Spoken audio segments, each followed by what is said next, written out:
आज हम लोग एक नए टॉपिक को पढ़ेंगे जो कि बोर्ड एग्जाम में काफ़ी इम्पोर्टेंस रखता है। देखते हैं नया टॉपिक। इसमें हम लोग सबसे पहले डिस्कस करेंगे इलेक्ट्रिक डाइपोल के बारे में। Electric dipole, what is electric dipole, हमें ये देखना है। इलेक्ट्रिक डाइपोल हमारा क्या होता है। इलेक्ट्रिक डाइपोल आप नाम से ही देख सकते हैं।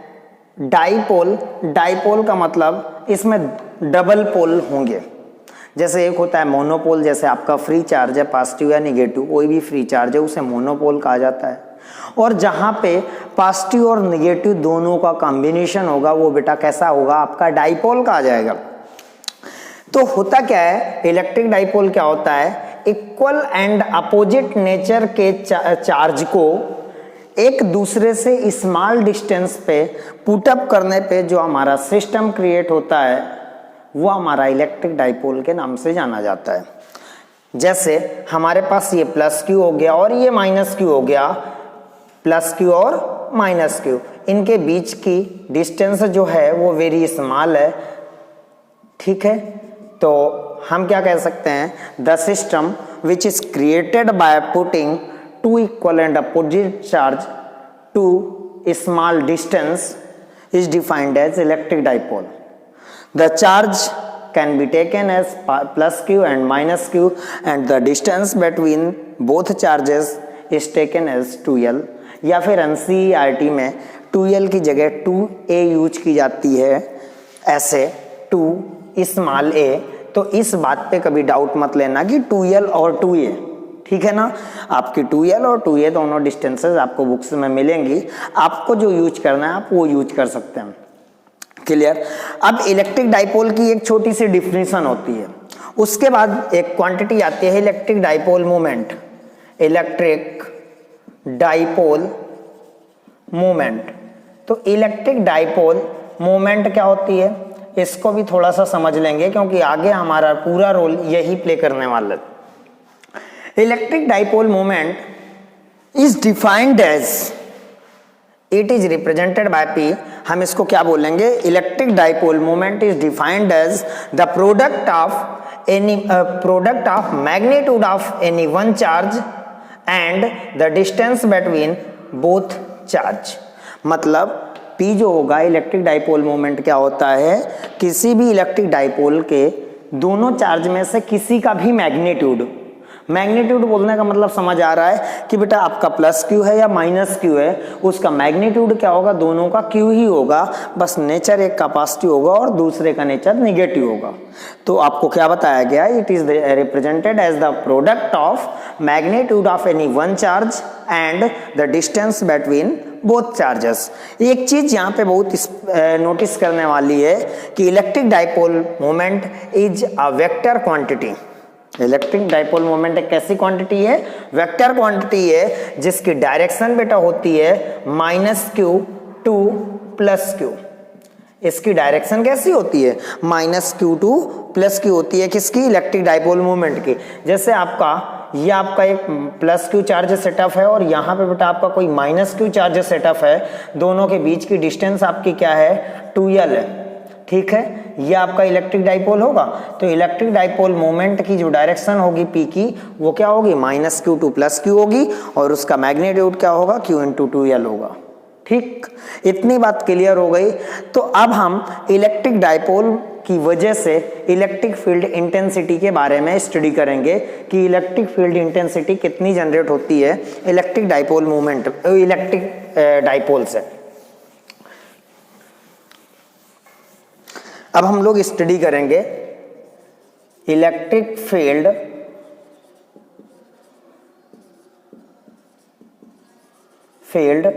Due to an electric dipole.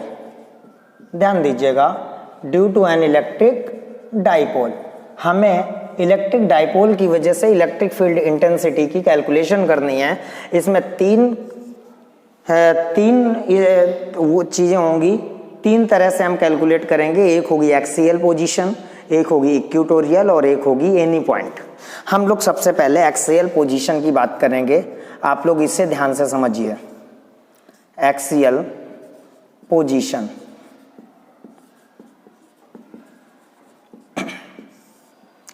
Axial position का मतलब क्या है? जैसे बेटा आपके पास कोई भी एक डाइपोल है, सपोज करिए ये आपका माइनस क्यू चार्ज है और ये आपका प्लस क्यू चार्ज है। माइनस क्यू और प्लस क्यू चार्ज को इस 2l डिस्टेंस पे सेटअप करने पे कोई एक डाइपोल क्रिएट किया गया है, जो कि डाइपोल हमारे पास है बोर्ड में, माइनस क्यू और प्लस क्यू हैं जो कि 2l डिस्टेंस पे पुटअप किए गए हैं। एक्सेस क्या होती है? दोनों डाइपोल्स को ज्वाइन करने वाली लाइन ही हमारी एक्सेस कही जाती है।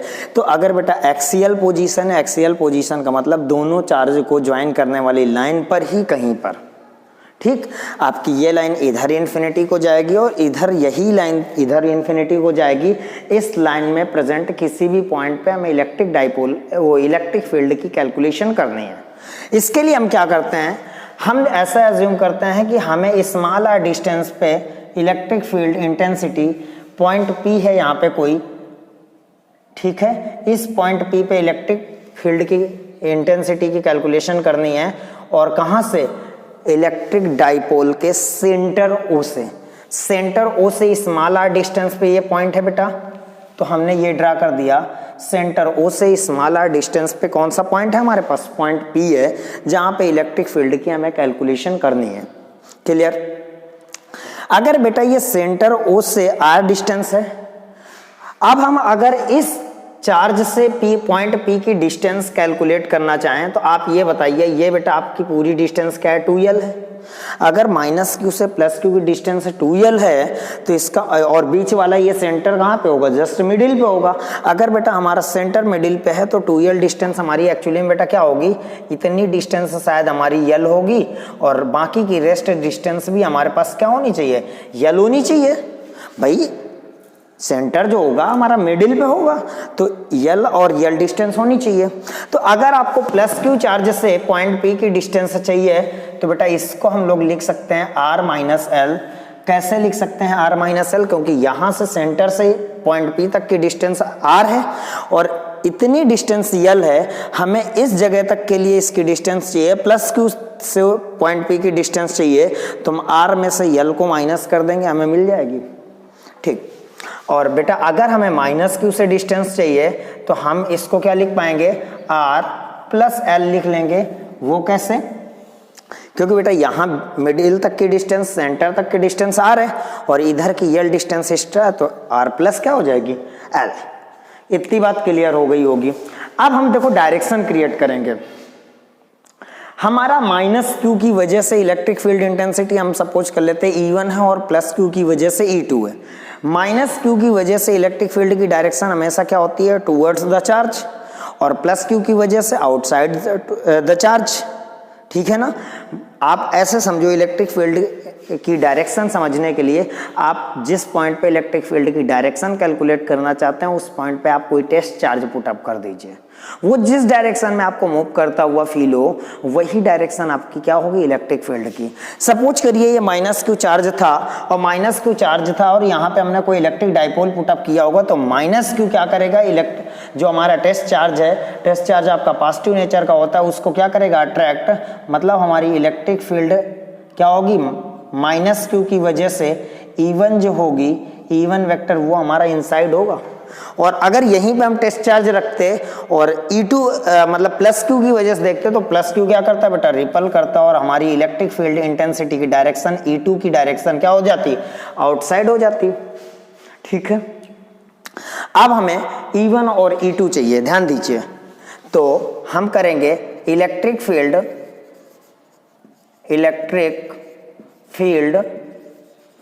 Eight point P due to minus Q charge by the formula. बेटा उस दिन हम लोगों ने इसके पिछले वाले वीडियो में जिसमें basic information of electric field था, उसमें हम लोगों ने ये वाला फार्मूला देखा था। किसी पॉइंट चार्ज की वजह से इलेक्ट्रिक फील्ड वो E = 1/4 pi epsilon naught Q upon बेटा क्या पढ़ा था? R² पढ़ा था। अगर कोई चार्ज q है उससे स्मॉलर डिस्टेंस में हमें इलेक्ट्रिक फील्ड चाहिए तो उसका फार्मूला क्या होता है 1/4πε0 q/r²। हम लोग इसका derivation basic information of electric field वाले वीडियो में कर चुके हैं। अब यहाँ पे हम माइनस क्यू की वजह से देख रहे हैं और माइनस क्यू की वजह से हम ले क्या रहे हैं E1, तो हम E1 इक्वल्स क्या लिख देंगे 1/4πε0। आप जानते हैं बेटा electric field is a vector quantity और वेक्टर क्वांटिटी में चार्ज का नेचर यानी प्लस या माइनस यूज नहीं किया जाएगा। क्यों? क्योंकि बेटा प्लस या माइनस अपने अकॉर्डिंग डायरेक्शन को रिप्रेजेंट कर देगा। तो डायरेक्शन रिप्रेजेंट होने की वजह से यहाँ पे चार्ज की जगह प्लस या माइनस क्यू यूज नहीं किया जाएगा। भले ही हम माइनस क्यू चार्ज की वजह से इंटेंसिटी कैलकुलेट कर रहे हैं लेकिन हम चार्ज का मैग्नीट्यूड क्या रखेंगे क्यू ही रखेंगे। तो हमारे पास क्यू अपान बेटा डिस्टेंस कितनी है माइनस क्यू से r+l है तो हम इसको r+l का क्या कर देंगे होल स्क्वायर कर देंगे। ये हमारे पास किसकी वजह से है माइनस क्यू की वजह से। 10 हम लोग क्या कर सकते हैं यही बात electric field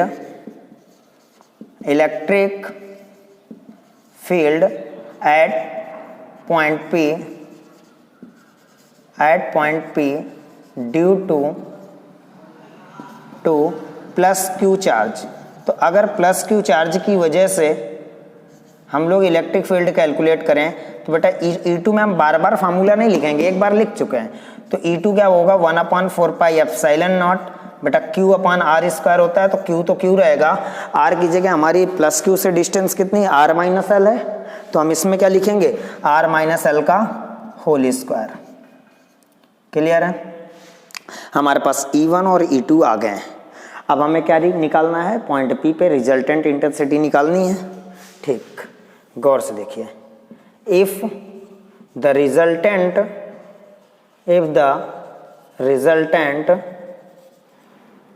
field at P is capital E। हमने ऐसा ले लिया कि हमारी रिजल्टेंट फील्ड जो है इलेक्ट्रिक फील्ड रिजल्टेंट क्या है P पे कैपिटल E है तो E इक्वल्स बेटा आपका क्या हो जाएगा E1 डिफरेंस E2 आ जाएगा। बेटा एक्चुअली में E1 और E2 जस्ट अपोजिट हैं और आप जानते हैं कि टू अपोजिट वेक्टर्स का जो रिजल्टेंट होता है वो दोनों के किसके डिफरेंस के इक्वल होता है। अगर आपको इसमें डाउट है तो बेटा आप इस फार्मूले से देख लीजिए। आपका एक फार्मूला होता है r² equals a² plus b² plus 2ab cos theta. बेटा ये फार्मूला आपका पैरेललोग्राम मेथड में टू वेक्टर्स के रिजल्टेंट को कैलकुलेट करने के लिए आपने यूज किया था 11th में वेक्टर वाले चैप्टर में। हमारे पास फार्मूला ये है बेटा। अगर सोचिए cos थीटा की वैल्यू क्या हो जाए 180। भाई यहाँ पे E1 और E2 के बीच का एंगल कितना है 180 है। थीटा 180 हो जाए तो बेटा इसको आप क्या लिख सकते हैं a² plus b² plus 2ab और cos 180 की वैल्यू क्या होती है बेटा -1 होती है। तो शायद आप समझ रहे होंगे कि ये क्या बन जाएगा a² plus b² plus -2ab। अब बेटा चाहे इसको a माइनस बी लिखो और चाहे a प्लस बी लिखो मतलब a डिफरेंस b का होल स्क्वायर हो जाएगा कि नहीं बेटा। चाहे a माइनस बी का होल स्क्वायर लिखो चाहे a प्लस बी का होल स्क्वायर लिखो तो ये स्क्वायर रूट के अंदर आ जाएगा। तो आप समझ गए होंगे कि r की वैल्यू क्या आ जाएगी बेटा a डिफरेंस b आ जाएगी। मतलब जो भी बड़ा हो बड़े में से हमको छोटे वाले को माइनस कर देना होगा। तो हमने यहाँ पे E1 डिफरेंस E2 लिखा। अब आप खुद समझ रहे होंगे यहाँ पे बड़ा कौन होगा तो बड़ा वो होगा जिसका डिनोमिनेटर क्या हो आपका स्मॉलर हो। भाई अगर कोई चीज फ्रैक्शन में लिखी है तो जिसका डिनोमिनेटर स्मॉल होगा उसका टोटल वैल्यू क्या होगी बड़ी होगी। आप इसका डिनोमिनेटर देखिए r+l का होल स्क्वायर क्योंकि ये और ये तो कांस्टेंट है दोनों में। डिनोमिनेटर r+l का होल स्क्वायर है और इसमें बेटा r-l का होल स्क्वायर है। That's mean our E2 is greater than E1 क्योंकि इसका डिनोमिनेटर r-l है जो कि स्मॉलर है किससे r+l से। चलिए तो E इक्वल्स बेटा आपके पास क्या हो जाएगा E2 माइनस क्या आ जाएगा E1 आ जाएगा। E2 की वैल्यू हमारे पास 1/4πε0 Q अपॉन बेटा क्या है r-l का होल स्क्वायर है और E1 की वैल्यू 1/4πε0 Q अपॉन r+l का होल स्क्वायर है। ठीक है बेटा हमारा उस फार्मूले से यहाँ पे कोई मतलब नहीं था, हम इसको मतलब हटा देते हैं। ये मैंने आपको केवल रिवीजन के तौर पे बताया था।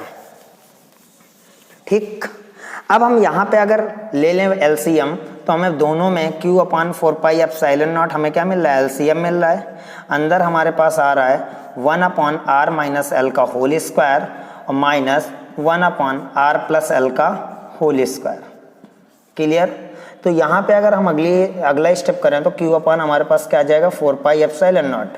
अंदर गौर से देखिए बेटा हमारे पास क्या आएगा, r माइनस एल का square into r plus l का स्क्वायर। बेटा जब दोनों चीज़ों में कोई भी चीज़ एलसीएम नहीं मिलता तो हम क्या करते हैं, दोनों को मल्टीप्लाई करके डिनोमिनेटर में लिख देते हैं। और जब मल्टीप्लाई करते हैं तो ये इधर आ जाएगा और ये इधर चला जाएगा, तो हमारे पास ऊपर हो जाएगा आर प्लस एल का whole square minus r minus l का होल स्क्वायर। और इतना, ये हमारे पास काय की वैल्यू है बेटा, इलेक्ट्रिक फील्ड ई की वैल्यू है। क्लियर? अब हम लोग आगे बढ़ते हैं। तो अगर इतनी बात समझ में आ गई तो E इक्वल्स आप क्या लिखेंगे, Q अपान 4 एप्सिलॉन नॉट। ये तो ठीक है। अंदर बेटा आप स्क्वायर्स को ब्रेक कर दीजिए। तो बेटा आप खुद जानते हैं ये R प्लस एल का होल स्क्वायर क्या होगा, r square plus l square plus 2l into r. बेटा किस फार्मूले से, a प्लस बी का होल स्क्वायर क्या होता है, a square plus B square plus 2ab। ठीक, उस फार्मूले से माइनस आर माइनस एल का स्क्वायर है ना, आर माइनस एल का स्क्वायर क्या हो जाएगा बेटा, r square plus l square minus 2l r होगा। लेकिन बाहर माइनस सिंबल लगा हुआ है तो अंदर के सारे सिंबल क्या हो जाएंगे, इनवर्स हो जाएंगे, चेंज हो जाएंगे। तो बेटा यहाँ पे क्या आएगा, r minus r square minus L square plus 2l into r. मतलब अगर वैसे देखते तो आपका यहाँ पे क्या आता, A square plus B square minus 2ab आता, लेकिन चूंकि बाहर माइनस लगा था तो ए स्क्वायर और बी स्क्वायर माइनस हो गया और ए बी वाला टर्म क्या हो गया, प्लस, यानी ये 2lr क्या हो गया, प्लस। ठीक, अपान में डिनोमिनेटर में बेटा देखो r माइनस एल में भी होल स्क्वायर लगाया, r प्लस एल में भी होल स्क्वायर लगाया, तो हम r minus l into r plus l का होल स्क्वायर भी तो कर सकते हैं। और r minus l into r plus l क्या हो जाएगा, r square minus L square. तो इसको हम लिख सकते हैं r square minus L square का होल स्क्वायर। बेटा हमने कुछ नहीं किया, इसका स्क्वायर हटाया, इसका स्क्वायर हटाया और दोनों को एक साथ लिख के होल स्क्वायर लगा दिया। ठीक, अब R minus L, R plus L को हमने R square plus L minus L square लिख दिया, A square minus B square equal से A plus B, A minus B वाले फार्मूले से, उससे हमारा ये ऑब्टेन हो गया। बेटा यहाँ पे आर स्क्वायर से आर स्क्वायर और यल स्क्वायर से यल स्क्वायर आपका कैंसिल हो जाएगा। हमारे पास यहाँ पे बचेगा q अपान 4 एप्सिलॉन नॉट, हमारे पास ब्रैकेट में आएगा 4l इंटू आर। बेटा 2l into r, 2l into r add हो जाएगा, यहाँ पे हमारे पास आएगा r square minus L square का होल स्क्वायर। ठीक, अच्छा आप लोगों ने स्टार्टिंग में ही ये बात बताई थी, जब इलेक्ट्रिक डाइपोल पढ़ा था तो आपने खुद बताया था कि इक्वल एंड अपोजिट नेचर के चार्जेस को स्मॉल डिस्टेंस में पुटअप करने पे जो सिस्टम क्रिएट होता है वो हमारा इलेक्ट्रिक डाइपोल कहा जाता है। मतलब हमारी जो 2l डिस्टेंस होती है ये वेरी स्मॉल होती है और जो हम एक्सियल पोजीशन पे r डिस्टेंस लेते हैं वो काफ़ी हाई होती है। तो हम यहाँ पे लिख सकते हैं as r is greater than l square, so r square is r is greater than l, so r square is greater than l square, r square is greater than l square. आप जानते हैं बेटा एक से बड़ी numbers का आप squares करते हैं तो बहुत तेजी से इंक्रीज होती हैं, लेकिन एक से छोटी नंबर्स का आप स्क्वायर करते हैं तो वो उतना ही तेजी से डिक्रीज भी करती हैं। तो यहाँ पे अगर बेटा आपका r जो है वो यल से काफ़ी बड़ा है तो जब स्क्वायर कर दोगे दोनों क्वांटिटीज़ का तो आर स्क्वायर जो होगा वो यल स्क्वायर से क्या हो जाएगा, और भी बड़ा हो जाएगा। और इस तरह हम लिख सकते हैं कि we can neglect R square वो L square with compare to the R square. मतलब हम आर स्क्वायर के रेस्पेक्ट में यल स्क्वायर को क्या कर सकते हैं, नेग्लेक्ट कर सकते हैं। और अगर हम बेटा नेग्लेक्ट कर दें तो हमारे पास क्या आ जाएगा, q अपान 4 एप्सिलॉन, इसको 1 अपान 4 एप्सिलॉन नॉट लिख दो, 1 अपान 4 एप्सिलॉन नॉट। हमारे पास जो q है उसको अंदर लगा दीजिए, q इंटू बेटा 4l r है ना तो 2 इंटू 2l लिख सकते हो, इंटू r लिख दो, अपान में बेटा क्या बचेगा, r की पावर 4 बचेगा। जब आपने यल स्क्वायर को नेग्लेक्ट कर दिया तो आपके पास क्या बचा, आर स्क्वायर की होल स्क्वायर, आर की पावर 4। बेटा आप अगला स्टेप गौर से देखिएगा, 1/4πε0। आप एक चीज और जानते हैं, आपने अभी इलेक्ट्रिक डाइपोल मोमेंट की डेफिनेशन पढ़ी थी 2L × Q = P। तो अगर आप यहाँ पे देखें तो 2L, ये 2L लिखा है और ये Q लिखा है, 2L × Q को मिला दें तो P बन जाएगा, और ये बीच वाला 2 अलग कर दीजिए तो 2P अपॉन, बेटा इस R से इसकी एक पावर कैंसिल हो जाएगी और इसकी हमारे पास क्या आ जाएगी, अपॉन में R³ आ जाएगी, और यही हमारी electric field intensity at axial point होती है। इसकी अगर बेटा हम डायरेक्शन की बात करें, आप खुद बताइए, आपने यहाँ पे क्या बताया था कि E2 is greater than E1, तभी तो हमने E2 में E1 को माइनस किया था। तो अगर हम E2 माइनस E1 देखें, E2 हमारा ग्रेटर है in compare to E1, then our direction will be in the direction of E2, that's electric field will be this. अगर इस डायरेक्शन में है तो आप इस डायरेक्शन, मतलब हमारी जो रिजल्टेंट फील्ड है हमारी इस डायरेक्शन में, इसको आप लिख क्या सकते हैं, -2+। बेटा ये किस डायरेक्शन में है, -2+ क्या लॉन्ग है कि नहीं, तो हम यहां से कह सकते हैं कि electric field at the axial position is -Q2 + Q। मतलब डायरेक्शन जरूर याद रखिएगा, एक्सियल पोजीशन पे -Q2 + Q होती है एक्सियल पोजीशन पे। इक्वेटोरियल पे क्या होती है उसकी डिस्कशन हम बाद में करेंगे, लेकिन एक्सियल में बेटा क्या डायरेक्शन है, -Q2 + Q। अगर आपको ये बात ना समझ में आई हो E1 और E2, तो आप खुद जानते हैं, आपने छोटी क्लासेस में भी पढ़ा है कि मान लीजिए हमारे पास रस्सी है, उसे हम डबल डायरेक्शन में खींच रहे हैं, इधर कुछ फोर्स है इधर कुछ, मान लीजिए इधर 10 न्यूटन है इधर 2 न्यूटन है, तो 10 न्यूटन और 2 न्यूटन है, तो बेटा रस्सी किधर जाएगी, 10 न्यूटन की तरफ, लेकिन कितने फोर्स से, 10 न्यूटन से नहीं, 10 न्यूटन में 2 न्यूटन सब्सट्रैक्ट करके बाकी के 1 न्यूटन से। तो इसका मतलब क्या हुआ कि जिधर ज्यादा फोर्स था और कम फोर्स, तो ज्यादा फोर्स की तरफ डायरेक्शन है, और रिजल्टेंट क्या है, दोनों के डिफरेंस के बराबर। वही कॉन्सेप्ट मैं यहाँ पे यूज कर रहा हूँ कि E1 और E2 में डिफरेंस होगा क्योंकि ये अपोजिट डायरेक्शन है, लेकिन रिजल्टेंट की डायरेक्शन क्या होगी बेटा, टूवर्ड्स द ग्रेटर, मतलब कि जो बड़ा होगा उसकी डायरेक्शन में हमारी रिजल्टेंट होगी, और यहाँ पे हमारी E2 की तरफ डायरेक्शन होगी इलेक्ट्रिक फील्ड की, जो कि आपकी -Q से +Q बोली जा सकती है। I hope you understand this, और यही आपकी एक्सियल पोजीशन का फार्मूला होता है, देख लीजिए। अभी हम लोगों ने इलेक्ट्रिक फील्ड डिस्कस किया डाइपोल की वजह से एक्सियल पोजीशन पे, कि उसके एक्सेस पे इलेक्ट्रिक फील्ड कितनी होती है, वो हमने डिस्कस किया।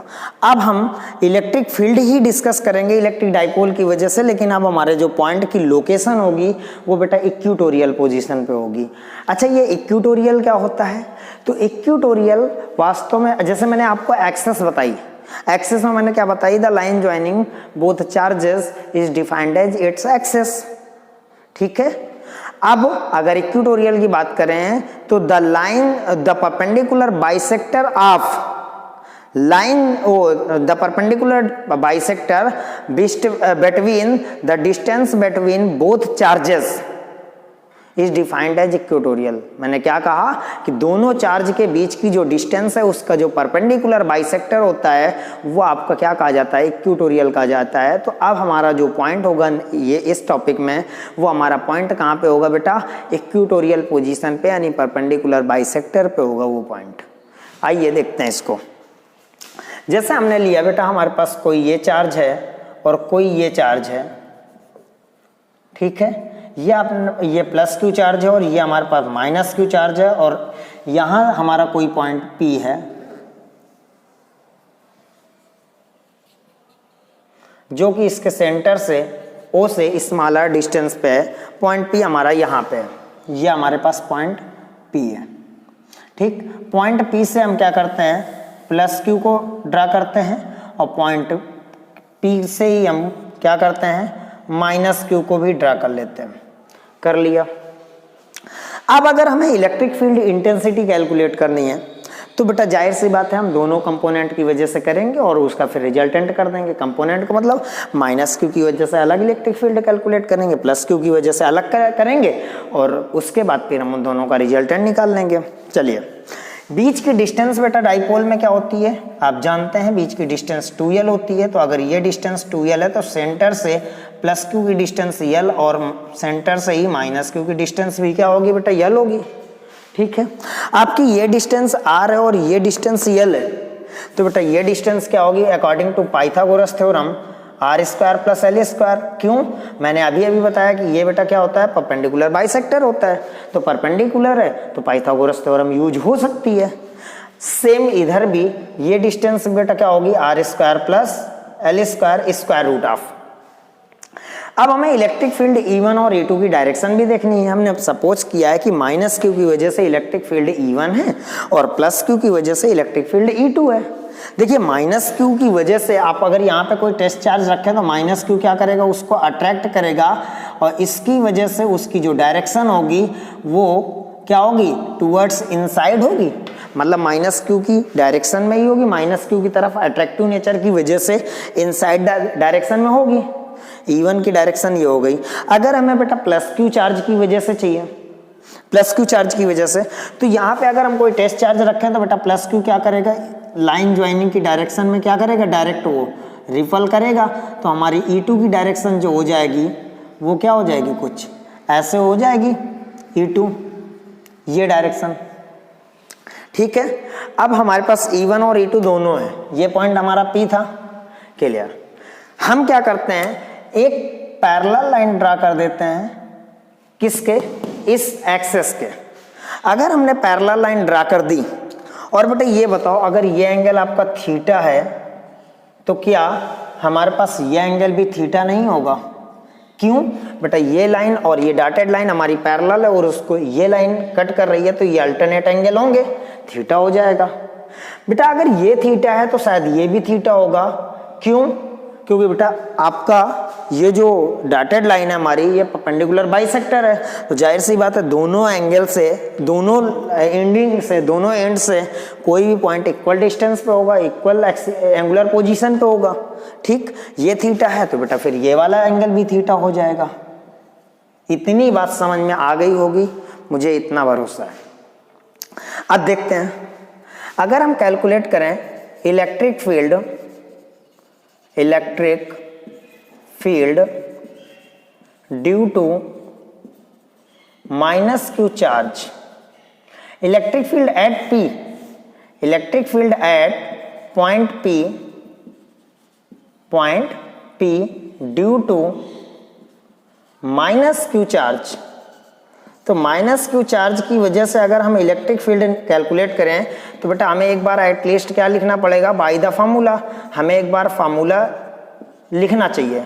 तो बाय द फार्मूला बेटा पॉइंट चार्ज की वजह से इलेक्ट्रिक फील्ड इंटेंसिटी क्या होती है E = 1/4πε0 Q अपान बेटा हमारे पास क्या होता है आर स्क्वायर होता है। ठीक है, तो अगर हम E1 को लिखना चाहें तो E1 इक्वल्स हमारे पास 1/4πε0 और इलेक्ट्रिक फील्ड आपकी वेक्टर क्वांटिटी है, माइनस क्यू यूज नहीं करेंगे, मैग्नीट्यूड माइनस क्यू का मैग्नीट्यूड यानी केवल क्यू यूज करेंगे। डिस्टेंस आपके पास है r square plus l square square root of, तो इसको हम लिख देंगे square root of r square plus l square का होल स्क्वायर। तो बेटा जब ये स्क्वायर रूट और होल स्क्वायर में है तो बेटा ये स्क्वायर रूट हट जाएगा और Q अपान हमारे पास क्या आ जाएगी r square plus l square, that's our E1 equation number first.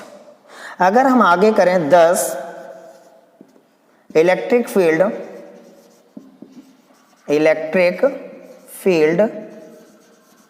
Eight P due to plus q charge, अगर प्लस क्यू चार्ज की वजह से हम कैलकुलेट करना चाहें तो उसे हम डायरेक्ट E2 इक्वल्स क्या लिख सकते हैं 1/4πε0। बेटा क्या होता है Q अपान आर स्क्वायर होता है, Q की वैल्यू भी वही है, प्लस क्यू माइनस क्यू का कोई मतलब नहीं क्योंकि हमें मैग्नीट्यूड लेना है। डिस्टेंस बेटा दोनों सेम है, देखो ये डिस्टेंस और ये डिस्टेंस सेम है तो ये इंटेंसिटी क्या आ जाएगी E1 r square plus l square, इसको हम इक्वेशन 2 डाल दीजिए, यही आएगा बेटा। तो अब अगर ध्यान दीजिए अगर हम इक्वेशन 1 एंड कंपेयर कर लें इक्वेशन 1 एंड 2 की ऑन कंपेयरिंग इक्वेशन 1 एंड 2, अगर 1 एंड 2 की कंपेयर कर लें तो बेटा हमारे पास क्या आएगा E1 इक्वल्स E2। ठीक, अब हमारे पास E1 भी है E2 भी है, हमें क्या निकालना है resultant field at point P। सो वो if the resultant if the resultant field at point P is capital E. अगर बेटा अगर हमारे पास कैपिटल ई है तो बेटा हम रिजल्टेंट यहाँ कैसे निकालेंगे, तो हमारे पास दो वेक्टर्स का रिजल्टेंट निकालने के लिए हमारे पास क्या होता है, फार्मूला होता है। फार्मूला क्या होता है, अभी अभी मैंने थोड़ी देर पहले आपको रिमाइंड करवाया था, r square equals a square plus B square plus 2ab cos theta. तो अब हमें अगर ई निकालना है तो हम ई लिख दें इधर, और इधर क्या लिख दें, चाहे फार्मूला ही लिख दीजिए क्योंकि आप लोगों को डाउट रहता है। तो आर इक्वल्स क्या होता है, A square plus B square plus क्या होता है 2ab cos थीटा होता है। एक बार आपने फार्मूले को लिख दिया जो होता है, ठीक। अब हमें ई निकालना है, तो ई इक्वल्स बेटा हमारे पास क्या हो जाएगा, e1 square plus e2 square plus 2e1 e2। अब बेटा कास थीटा नहीं होना चाहिए, थीटा होना चाहिए, लेकिन आप गौर से देखिए थीटा नहीं है, e1 और e2 के बीच का एंगल क्या है, e1 और e2 के बीच थीटा ये ऊपर वाला, थीटा ये नीचे वाला, दोनों ऐड हो जाएंगे तो टोटल एंगल क्या है, e1 और e2 के बीच में 2 थीटा है। तो हम यहाँ कास 2 थीटा यूज करेंगे। और साइड में आप लिखिए, चूंकि e1 इक्वल्स बेटा आपके पास क्या आ रहा है, e2 है। देखिए e1 इक्वल्स e2 है, तो हम e2 की जगह बेटा e1 पुटअप कर देंगे। तो e2 की जगह अगर e1 पुटअप कर देंगे तो हमारे पास ये e1 स्क्वायर प्लस ये e1 स्क्वायर प्लस हमारे पास क्या आ जाएगा 2, e2 की जगह भी e1 रख दोगे तो 2e1 स्क्वायर cos 2 थीटा आ जाएगा। इतने में किसी को कोई दिक्कत नहीं होनी चाहिए। तो ये बेटा हमारे पास देखो ये ऐड होके 2e1 स्क्वायर हो जाएगा, तो हम 2e1 स्क्वायर सीधा कॉमन ले लेते हैं। तो जब 2e1 स्क्वायर ये होगा ऐड होके और हमने कॉमन ले लिया, तो इसकी जगह बचेगा 1 प्लस इससे 2e1 स्क्वायर निकाला तो cos 2 थीटा, ठीक। अच्छा, आप लोगों ने एक चीज सुनी होगी कि cos थीटा और 1 कभी भी एक साथ नहीं मिलेंगे आपको। जब भी cos थीटा और 1 मिलेंगे तो हम cos का एक ऐसा फार्मूला यूज करेंगे जिससे हमारा 1 डिसअपेयर हो जाएगा। यहाँ पे जैसे cos 2 थीटा है तो cos 2 थीटा इक्वल्स हम क्या यूज करेंगे, 2 cos स्क्वायर थीटा माइनस 1 होता है कि नहीं। cos 2 थीटा का एक फार्मूला हाई स्कूल की ट्रिग्नोमेट्री में पढ़ा होगा, cos 2 theta equals 2 cos square theta minus 1।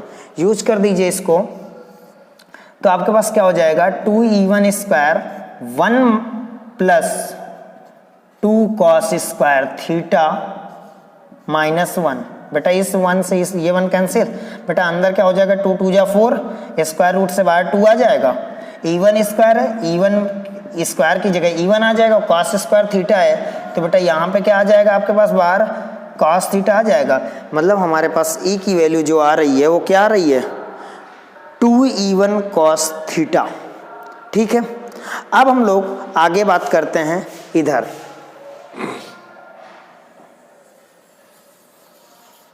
इतने में देखते हैं। अगर e1 की वैल्यू हम रख दें, e इक्वल्स हम अगर e1 की वैल्यू रख दें तो 2 e1 की वैल्यू आप देखिए 1/4 pi epsilon naught q upon r square plus l square है, हमने ये रख दिया, ठीक है। और cos theta into cos theta आ गया हमारे पास। या cos थीटा की वैल्यू अगर यहीं पे नहीं, यहाँ पे cos थीटा लिखा रहने दो, अगले स्टेप में हम cos थीटा की वैल्यू लिखते हैं। तो ये बताओ cos थीटा की अगर आप वैल्यू ढूंढें तो cos थीटा इक्वल्स क्या हो जाएगा, बेस अपॉन हाइपोटेनस। बेस आपके पास यल है और हाइपोटेनस ये है, देख रहे हैं ना, ये बेस आपका ये है और हाइपोटेनस आपका ये है। तो बेस अपॉन हाइपोटेनस यानी यल अपॉन क्या आ जाएगा, square root of r square plus l square, ठीक है। तो e की वैल्यू अगर हम देखना चाहें तो e इक्वल्स हमारे पास 1/4 पाई एप्सिलॉन नॉट आ जाएगा, 2q upon r square plus l square आ जाएगा, और into L upon r square plus l square का r square plus l square की होल पावर क्या आ जाएगी 1/2। बेटा स्क्वायर रूट को क्या लिखते हैं, होल पावर 1/2 लिख सकते हैं कि नहीं लिख सकते हैं। मतलब cos थीटा की जगह बेटा हमने L upon square root of l square plus r square रखा, तो L square plus r square जो है उसको हमने स्क्वायर रूट ऑफ ना लिख के होल पावर 1/2 लगा दिया, डजंट मैटर, ठीक है। तो अगर हम e इक्वल्स देखें तो E इक्वल्स हमारे पास यहाँ पे 1/4πε0 आ जाएगा। बेटा ऊपर देखो 2L इंटू क्यू बन रहा है, इसको डायरेक्ट आप P लिख सकते हो, आप जानते हो, और नीचे आप मल्टीप्लाई करोगे तो r square plus l square की होल पावर, देखो इसमें 1 है होल पावर और इसमें 1/2 है, मल्टीप्लाई में पावर क्या होती है, ऐड होती हैं, तो r square plus l square की होल पावर क्या हो जाएगी 1 + 1/2, 1 + 1/2 को ऐड करेंगे तो हमारे पास ये क्या आ जाएगी 3/2। ठीक, क्लियर। अब यहाँ पे फिर वही बात, as r is greater than l, so r square is greater than l square, और अगर आर स्क्वायर के रेस्पेक्ट में एल स्क्वायर बहुत छोटा हो जाएगा तो उसे हम लोग नेग्लेक्ट कर सकते हैं, तो हम लोग यहाँ पे नेग्लेक्ट कर देंगे, तो E इक्वल्स बेटा आपके पास क्या आ जाएगा 1/4πε0 P अपॉन, बेटा जब इसको नेग्लेक्ट कर देंगे तो R की पावर आर स्क्वायर की होल पावर 3/2 आएगा, ये 2 से ये 2 कैंसिल हो जाएगा और हमारे पास फाइनल इंटेंसिटी आएगी 1/4πε0 P upon R cube, that is our intensity of electric field at equatorial position of any dipole. Clear. तो ये हमारे पास इलेक्ट्रिक फील्ड इंटेंसिटी कैलकुलेट होके आ गई। अब बेटा इसकी डायरेक्शन की भी हमें बात करनी है, हमें क्या बात करनी है, इलेक्ट्रिक फील्ड इंटेंसिटी की डायरेक्शन की भी बात करनी है। तो अगर इसकी डायरेक्शन की बात करें, आप ये बताओ E1 और E2 इक्वल है, मैग्नीट्यूड में इक्वल है। ठीक, ये इस लाइन के साथ दोनों थीटा थीटा एंगल बना रहे हैं, दैट्स मीन ये हमारी जो डॉटेड लाइन है जो कि हमने इसके पैरेलल एज्यूम की थी, वो बेटा क्या है एक्चुअली में दोनों लाइन के दोनों इलेक्ट्रिक फील्ड के यानी E1 और E2 के बीचों बीच से पास हो रही है। और आपने एक चीज़ पढ़ी होगी कि दो इक्वल वेक्टर्स का जो रिजल्टेंट होता है वो उनके जस्ट मिडिल से होके पास आउट होता है, और यहाँ पे हमारे पास E1 और E2 मैग्नीट्यूड में इक्वल है। जब दो इक्वल मैग्नीट्यूड वाले वेक्टर्स का रिजल्टेंट हम कैलकुलेट करते हैं तो वो कहाँ से पास आउट होता है, दोनों के जस्ट मिडिल से, यानी कि हमारी जो final intensity of electric field होगी उसकी डायरेक्शन क्या होगी, ये होनी चाहिए। ठीक, और ये लाइन हमारी जो है वो क्या है, इसके पैरेलल है। तो बेटा ये दोनों लाइन जब पैरेलल हैं तो इलेक्ट्रिक फील्ड की डायरेक्शन आपसे कोई पूछे इक्वेटोरियल पोजीशन में तो आप क्या बताएंगे, +q2 - q, क्योंकि देखो बेटा इधर है इस डायरेक्शन में, इसका मतलब +q2 - q।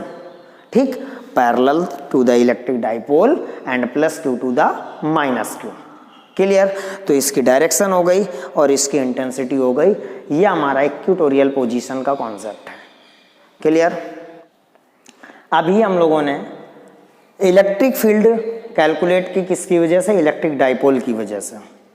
फर्स्ट सिचुएशन में हमने एक्सियल पॉइंट लिया, सेकेंड सिचुएशन में आपको इक्वेटोरियल पॉइंट के बारे में मैंने एक्सप्लेन किया। अब हमारे पास देखो, इसके पहले जो हम लोगों ने किया कहीं ना कहीं उसमें हमारा जो पॉइंट लोकेटेड होता था टू स्पेसिफिक पॉइंट से थे या स्पेसिफिक लाइंस थी। फर्स्ट वाले में बाउंडेशन था कि दोनों चार्ज को ज्वाइन करने वाली लाइन पे ही होना चाहिए, that is our axial point. Second वाले में बाउंडेशन था कि वो परपेंडिकुलर बाइसेक्टर पे ही होना चाहिए, that's our equatorial point. Third situation जो है वो है बेटा एट एनी पॉइंट। ऐसा तो है नहीं कि कोई भी पॉइंट इलेक्ट्रिक फील्ड कैलकुलेट करने के लिए हो तो वो एक्सियल या इक्वेटोरियल पे हो और कहीं ना हो, और कहीं भी एग्जिस्ट कर सकता है पूरे स्पेस में कहीं भी। तो अब हम एक ऐसा पॉइंट लेके चलेंगे जिसकी कोई भी परफेक्ट लोकेशन नहीं है, मतलब कि ना तो वो एक्सियल में है ना तो इक्वेटोरियल में है। ठीक है, हम इसके लिए समझेंगे, थोड़ा सा इजी है, बहुत इजी है, इसको बस थोड़ा सा समझने की हमें ज़रूरत है। बेटा जैसे हमने ये ले लिया ये पॉइंट, ये हमारे पास +q चार्ज है और ये हमारे पास -q चार्ज है, ये हमारा बेटा आपका सेंटर है O। ठीक, हमारा कोई पॉइंट है जो सेंटर O से स्मॉल r डिस्टेंस पे है। बेटा ये ना तो एक्सियल पोजीशन पे है ना तो इक्वेटोरियल पोजीशन पे है, और ये है हमारा ना तो ये बेटा एक्सियल पोजीशन पे है और ना ही ये इक्वेटोरियल पोजीशन पे है। इसका बस इतना पता है कि जो डाइपोल है उसकी एक्सेस से ये थीटा एंगल क्रिएट कर रहा है। क्या कर रहा है, ये जो पॉइंट है हमारा P वो इस डाइपोल की एक्सेस से थीटा एंगल पे है, R डिस्टेंस पे, इसकी डिस्टेंस पॉइंट की R है। ठीक, ना तो ये एक्सियल पोजीशन में है ना तो ये इक्वेटोरियल में है, ये कहीं भी बीच में एग्जिस्ट कर सकता है, वो थीटा की वैल्यू पे डिपेंड करेगा। ठीक, अब एक चीज बताओ, आप जानते हैं कि इलेक्ट्रिक डाइपोल की जो मतलब आइडेंटिटी होती है वो किसकी वजह से होती है? इलेक्ट्रिक डाइपोल मोमेंट की वजह से। तो इसमें इलेक्ट्रिक डाइपोल मोमेंट की डायरेक्शन क्या होनी चाहिए बेटा? P जो होता है वो -q2 + q होता है, ये आप जानते हैं। P जो होता है इलेक्ट्रिक डाइपोल मोमेंट वो क्या होता है? -q2 + q। और आप जानते हैं कि P एक वेक्टर क्वांटिटी है, ठीक है ना। और वेक्टर को 2 परपेंडिकुलर कंपोनेंट में ब्रेक करना आप 11th में पढ़ चुके हैं। एक दिन मैंने भी बताया था, जिधर एंगल होता है उधर का कंपोनेंट cos थीटा और बाकी 90 डिग्री पे कंपोनेंट आपका sin थीटा लिया जाता है। जैसे मान लीजिए मैं आपको करके बता देता हूँ थोड़ा सा। जैसे ये आपके पास A वेक्टर है, आपका ये इस डायरेक्शन से थीटा एंगल क्रिएट कर रहा है, आपको इसको 2 परपेंडिकुलर कंपोनेंट में ब्रेक करना है। तो एक कंपोनेंट जिधर साइड ये एंगल क्रिएट कर रहा है वो हमारे पास हो जाएगा A cos थीटा, और इसके परपेंडिकुलर दूसरा कंपोनेंट होगा A sin थीटा। लेकिन उसमें आप ये मत सोच लीजिएगा कि दूसरा परपेंडिकुलर कंपोनेंट इधर ले ले, नहीं, ऐसा परपेंडिकुलर कंपोनेंट लिए जाएंगे जिनके बीच में हमारा ये वेक्टर एग्जिस्ट करे जिसको हमने कंपोनेंट में ब्रेक किया है। मतलब दूसरा परपेंडिकुलर कंपोनेंट हमारा ये होगा और ये क्या होगा बेटा? A sin थीटा होगा, इस तरह। और जब हम इसमें डिवाइड कर देंगे कंपोनेंट में तो हमारा इस वेक्टर का रोल क्या हो जाएगा? द एंड हो जाएगा। और अब हमारे पास इस वेक्टर का इफेक्ट ये दोनों वेक्टर्स का कंबाइंड प्रोवाइड करेगा। ठीक, हमारे पास ये P वेक्टर है, हम डाइपोल ना मान के हम ऐसा मान रहे हैं कि डाइपोल मोमेंट जो P है वो इस वेक्टर में है, डायरेक्शन में है। अब अगर हमें क्या चाहिए? इलेक्ट्रिक डाइपोल मोमेंट है, हम इसको 2 परपेंडिकुलर कंपोनेंट में ब्रेक कर लें, मतलब कि इसको 2 पार्शियली डाइपोल्स में डिवाइड कर लें। देखिए वो कैसे कर पाएंगे हम? अगर हमारा बेटा P वेक्टर की डायरेक्शन ये है और ये डायरेक्शन हमारे पास ये है P वेक्टर की, और ये हमारे पास थीटा एंगल है, तो गौर से देखो अगला जो हमारा कंपोनेंट क्रिएट होगा वो उसकी डायरेक्शन P cos थीटा होनी चाहिए कि नहीं होनी चाहिए? और P cos थीटा इस डायरेक्शन में होगा, कुल मिला के एक कंपोनेंट हमारा ऐसा बन जाएगा। अगर ये P थीटा एंगल इससे क्रिएट कर रहा है तो आपका एक कंपोनेंट इसका क्या बनेगा? एक पार्शियली डाइपोल इसका बनेगा, कंपोनेंट डाइपोल बनेगा जो P cos थीटा होगा जिसका डाइपोल मोमेंट, और उसकी डायरेक्शन क्या होगी? इस डायरेक्शन में। और इसके परपेंडिकुलर दूसरा कंपोनेंट ड्रा होगा, तो दूसरा परपेंडिकुलर कंपोनेंट इधर नहीं होगा बेटा, इधर होगा, क्योंकि दोनों के बीच में ये P आना चाहिए। तो दूसरा हमारा जो परपेंडिकुलर कंपोनेंट ड्रा होगा वो कैसा होगा? ऐसे। ठीक, एक हमारे पास ये पार्शियली डाइपोल क्रिएट हुआ कि नहीं हुआ? बेटा इसकी डायरेक्शन P, ये क्या होगा? P sin थीटा होगा, और इसकी डायरेक्शन बेटा इस डायरेक्शन में होगी। भाई जब ये P इस डायरेक्शन में तो P cos थीटा इधर और P sin थीटा हमारा क्या होगा? इधर। ये बात समझ में आ गई? अगर आपसे कोई ये पूछ लेता कि ठीक है बेटा आपने ये जो कंपोनेंट क्रिएट किए हैं इन कंपोनेंट में प्लस चार्ज और माइनस चार्ज किधर है, तो आपको पता है कि बेटा माइनस से प्लस क्यू की वो डायरेक्शन होती है, तो इसका माइनस कंपोनेंट इधर और ये प्लस कंपोनेंट होगा, और इसका बेटा ये माइनस कंपोनेंट और ये प्लस कंपोनेंट होगा। ये याद रहना चाहिए, इसमें आपको डाउट नहीं होना चाहिए, क्योंकि आप जानते हैं कि जो डाइपोल मोमेंट होता है वो -q2 + q होता है। तो जब इसकी डायरेक्शन इधर है तो दैट्स मीन ये माइनस का चार्ज होगा और ये प्लस का। अब -q और +q नहीं बोल सकते हैं, क्योंकि बेटा हमने -q और +q चार्ज वाले डाइपोल को 2 ऐसे डाइपोल्स में डिवाइड कर दिया है जिनका जो रिजल्टेंट इफेक्ट है वो उस डाइपोल के बराबर ही है, क्योंकि हमारा डाइपोल मोमेंट P था। P एक वेक्टर क्वांटिटी है, वेक्टर को हम 2 परपेंडिकुलर वेक्टर्स में कंपोनेंट में ब्रेक कर सकते हैं। हमने कर दिया P cos थीटा और P sin थीटा। अब जरा बेटा एक चीज गौर से देखना, हमारा जो P cos थीटा वाला कंपोनेंट है उसके लिए हमारा पॉइंट P एक्सियल पोजीशन पे एग्जिस्ट कर रहा है। हमारा जो P cos थीटा वाला कंपोनेंट है ये हमारा डाइपोल ऐसे बना है, कंपोनेंट डाइपोल, तो बेटा इसके लिए पॉइंट P आपका किस में है? एक्सियल पोजीशन में है। और जो हमारा कंपोनेंट P sin थीटा है वो बेटा इसके परपेंडिकुलर है, ठीक, तो उसके लिए वो पॉइंट क्या है? इक्वेटोरियल में है, ठीक है ना। मतलब the point P will exist on axial position for the component P sin theta and on equatorial position for the P sin theta। P cos theta के लिए इक्वेटोरियल और P sin theta के लिए P cos थीटा के लिए axial, sorry गलती से मैंने बोल दिया, P cos थीटा के लिए एक्सियल पोजीशन पे और P sin थीटा के लिए हमारा कहाँ पे, इक्वेटोरियल पोजीशन पे पॉइंट P होगा। ठीक है, तो अच्छा अब हम लिखें अगर electric field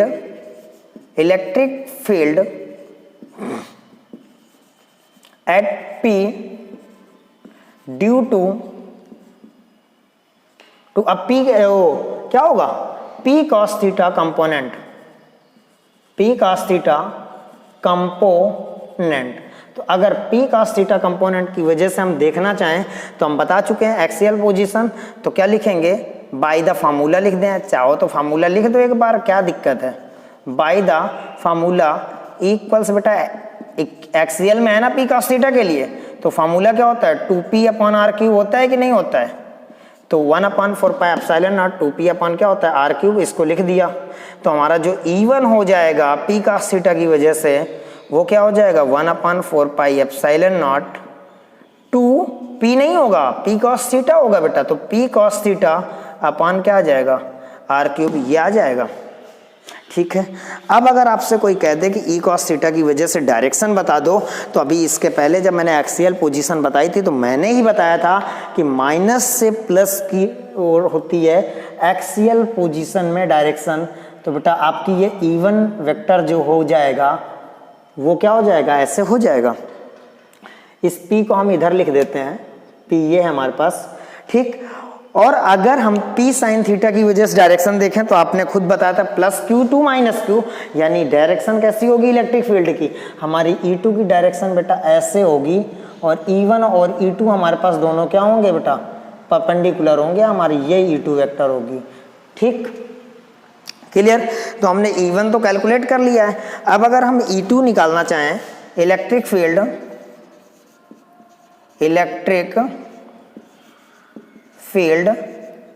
at P due to P sin theta component, तो P sin थीटा कंपोनेंट की वजह से अगर हम देखें तो बेटा अब हम डायरेक्ट लिख देंगे, बार बार फार्मूला नहीं लिखेंगे। हम ये बात बता चुके हैं कि इक्वेटोरियल पे एग्जिस्ट कर रहा है, तो 1/4πε0 P/r³ होता है, तो यहाँ पे इक्वेटोरियल में क्या हो जाएगा, P की जगह P sin theta upon r³ हो जाएगा।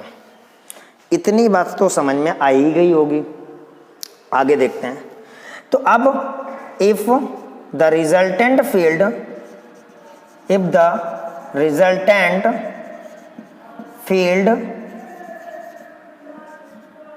एट P इज E, अगर बेटा हमने E ले लिया तो बाय द फार्मूला, हम फार्मूला यूज कर सकते हैं दो वेक्टर्स का रिजल्टेंट कैलकुलेट करने का। फार्मूला हमारे पास क्या होता है, r² equals √a² plus b² plus 2ab cos theta. ठीक, अच्छा अगर हमारे पास ये आ गया तो हम इधर देखते हैं, हमारे इलेक्ट्रिक फील्ड क्या है, E है, हमारे पास इधर क्या है E1² है प्लस E2² है प्लस बेटा 2E1 E2 क्या है 2E1 E2 और cos थीटा की जगह बेटा क्या लिखोगे, E1 और E2 के बीच का एंगल कितना है 90 डिग्री होना चाहिए, तो एंगल हम बीच में क्या लिख देंगे cos 90। बेटा आप जानते हैं cos 90 की वैल्यू होती है 0, तो हमारे पास क्या बचेगा, ये वाला पूरा टर्म क्या हो जाएगा 0, क्योंकि मल्टीप्लाइड में है। अब हमारे पास E1² और E2² बचेगा, तो E1 की वैल्यू पुट करते हैं, तो हमारे पास E1 की वैल्यू देखो क्या है 1/4πε0 है, 2p cos theta upon r³ है और इसका होल स्क्वायर है, प्लस E2 की जगह 1/4πε0 है और p sin थीटा है अपॉन r³ है और इसका भी बेटा क्या है हमारे पास होल स्क्वायर है। ठीक है, गौर से देखें अगर तो इसमें हमें कुछ कॉमन मिल रहा है, तो 1/4πε0 p अपॉन r³ का स्क्वायर कॉमन मिल रहा है दोनों से। 1/4πε0 पी अपॉन आर क्यूब इसमें भी है, 1/4 pi epsilon naught P upon are cube इसमें भी है।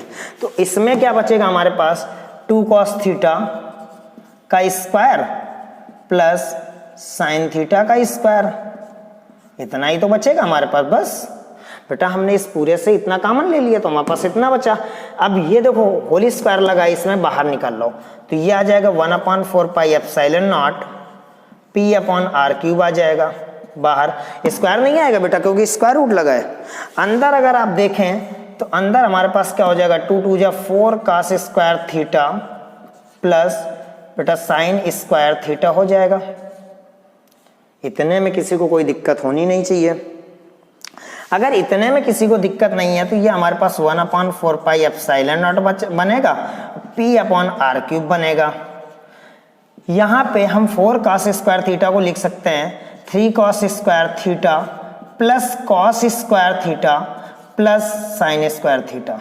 मतलब समझ रहे हैं बेटा, हमने 4 cos स्क्वायर को क्या लिख दिया 3 cos square theta plus cos square theta.